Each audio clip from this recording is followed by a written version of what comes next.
Hello friends, high range ഫാമിലിയുടെ മറ്റൊരു വീഡിയോയിലേക്ക് എല്ലാവർക്കും സ്വാഗതം. എല്ലാവരും സുഖമായിട്ട് സേഫായിട്ട് വീട്ടിലിരിക്കുന്നു വിശ്വസിക്കുന്നു. ഞങ്ങളുടെ വീഡിയോ കാണുവാണെങ്കിൽ സപ്പോർട്ട് ചെയ്യുക, ലൈക്ക് ചെയ്യുക, ഷെയർ ചെയ്യുക, സബ്സ്ക്രൈബ് ചെയ്യുക. അപ്പോൾ ആദ്യം തന്നെ ഇത് പറയുന്നത്, ഇത് കാണുമ്പോൾ തന്നെ എല്ലാവരും തൂത്തങ്ങ് വിടും.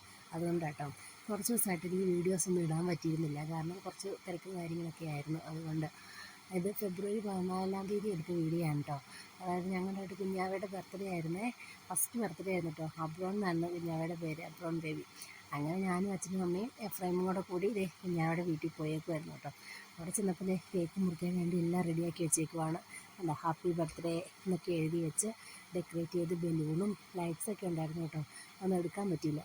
അങ്ങനെ നല്ലൊരു സ്വീറ്റ് ആയിട്ടുള്ളൊരു കേക്കായിരുന്നു കേട്ടോ. ഇത് ഹാപ്പി ബർത്ത്ഡേ അബ്രോൺ എന്നായിരുന്നു അതിനകത്ത് എഴുതിയത്. ഇപ്പോൾ 3 പൂക്കളൊക്കെ വെച്ച് നല്ല കേക്കായിരുന്നു കേട്ടോ. ഒരുപാട് മധുരമൊന്നും ഇല്ലാണ്ട് നല്ല നോർമൽ മധുരത്തിലുള്ള നല്ല സ്വീറ്റായിട്ടുള്ള കേക്കായിരുന്നു കേട്ടോ. അങ്ങനെ എല്ലാവരും കൂടെ കൂടിയതേ അവൻ്റെ പപ്പ ഒഴികെ അവൻ്റെ 2 ചേട്ടായിമാർ, അമ്മ, വല്യപ്പൻ, വല്യമ്മ എല്ലാവരും കൂടെ കൂടിയാണ് കേക്ക് മുറിക്കുന്നത് കേട്ടോ. പിന്നെ കേക്ക് മുറിച്ച് അവന് കേക്ക് കൊടുത്തു തന്നെ. ഞാൻ കേക്ക് കൊടുത്തിട്ട് അവന് ഇഷ്ടപ്പെട്ടു കേക്ക്. എല്ലാവരും അത് കൊടുത്ത് അവനെല്ലാവരും കഴിക്കുന്നുണ്ടായിരുന്നു. അപ്പോൾ ഈ കുറേ പിള്ളേർ കണ്ടോ, ഇതെല്ലാം വാരി ഇടുന്നുണ്ടായിരുന്നു എൻ്റെ ഇടയിൽ കേക്ക് മുറിക്കാനിടയ്ക്ക്. ഞങ്ങളെല്ലാം ഹാപ്പി ബർത്ത്ഡേ പാടുന്നുണ്ടായിരുന്നു കേട്ടോ.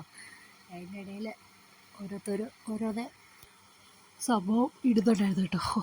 നല്ല കണ്ടോ, തലയിലൊക്കെ അപ്പച്ചൻ്റെ തലയിലൊക്കെ ഇരിക്കുന്നുണ്ടോ. അങ്ങനെ കേക്ക് മുറിയും കാര്യങ്ങളെല്ലാം കഴിഞ്ഞ് ഞങ്ങളടുത്തത് ഞങ്ങളും വെച്ച് കൊടുത്തു കേട്ടോ. കുഞ്ഞാവയ്ക്ക് കുറച്ച് കേക്ക് ഞങ്ങളെല്ലാവരും വെച്ച് കൊടുത്തു, കഴിച്ചു. അതെല്ലാം കഴിഞ്ഞ് അടുത്ത പരിപാടി എന്ന് പറഞ്ഞാൽ നമ്മൾ ഫുഡിങ്ങാണ്. ഫുഡിങ്ങിന് റൈസും ചിക്കനും സലാഡും പപ്പടവും അച്ചാറും ആയിരുന്നു കേട്ടോ. നല്ല ഫുഡായിരുന്നു കേട്ടോ. അങ്ങനെ ഫുഡൊക്കെ വാരി കഴിച്ച് വെള്ളം കുടിച്ച് കഴിഞ്ഞപ്പോഴാണ് അറിഞ്ഞത് പായസം ഉള്ളത്. അങ്ങനെ പായസം കുടിച്ച് ഞങ്ങൾ പുറത്തിറങ്ങി നിന്നപ്പോൾ ഞങ്ങളെല്ലാവരും കൂടെ ഫോട്ടോ ഒക്കെ എടുത്ത് കേട്ടോ. കുഞ്ഞാവിടെ തന്നെയുള്ള ഫോട്ടോയും എല്ലാവരും നിന്നുള്ള ഫോട്ടോയും എടുത്ത്. അങ്ങനെ എല്ലാവരോടും യാത്രയൊക്കെ പറഞ്ഞ് ഫുഡൊക്കെ കഴിച്ചതിന് ശേഷം എല്ലാവരും യാത്ര പറഞ്ഞ് ഞങ്ങൾ ഓട്ടോറിക്ഷയിൽ തന്നെ പതുക്കെ തിരിച്ചിങ്ങനെ പോയി. അത്രേ ഉള്ളൂ ഞങ്ങളുടെ ഇന്നത്തെ വീഡിയോ. ഞങ്ങളുടെ വീഡിയോ ഇഷ്ടമായെങ്കിൽ ലൈക്ക് ചെയ്യുക, ഷെയർ ചെയ്യുക, സബ്സ്ക്രൈബ് ചെയ്യുക. മറ്റൊരു വീഡിയോയുമായി അടുത്ത ദിവസം വീണ്ടും കാണാം. Bye bye.